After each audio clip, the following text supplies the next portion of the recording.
During their time at Mount Sinai, Israel built the Mishkan and received many laws, including those governing life in their land. Now Israel prepares to embark on their journey toward the land. This week's Parsha Bamidbar marks the start of a new book of the Torah, detailing Israel's journey from Mount Sinai to the Promised Land. After taking the census, the Torah then describes the formation of Israel's encampment. At the very center stands the Mishkan, alongside the dwelling of the Kohanim.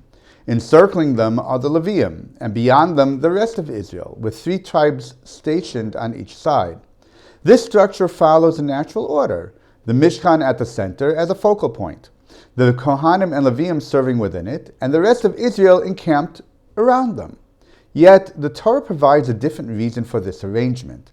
V'haLeviim yachanu saviv leMishkan ha'idut. The Levites shall encamp around the Mishkan.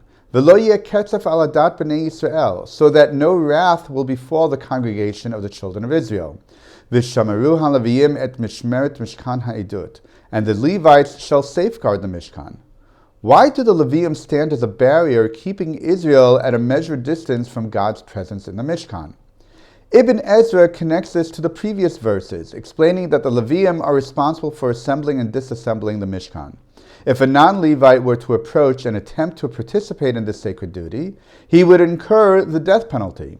Thus, the Leviim function as guardians, ensuring that no one inadvertently trespasses this boundary, preventing them from facing dire consequences.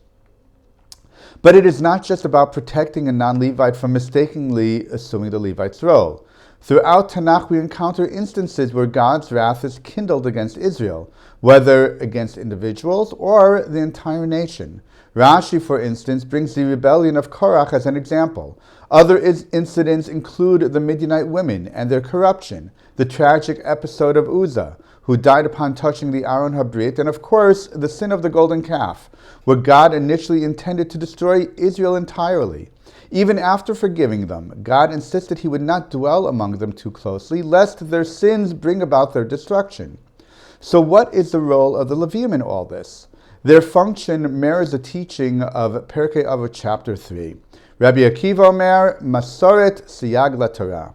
Tradition is a protective fence around the Torah. The Leviim are not merely preventing Israelites from taking over their tasks, they serve as a buffer between God and the people. In our world, the closer one stands to the divine presence, the higher the spiritual expectations, a level that might be temporarily attainable in moments of elevation, but challenging to maintain day to day. Even an accidental lapse could result in severe consequences.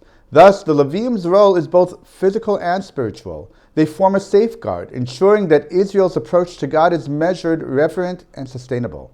Like the halachic safeguards that ensure we uphold Torah observance, the Leviim were stationed not as mere restrainers, but as protectors, preserving Israel's holiness while preventing unintentional transgressions in their relationship with the divine.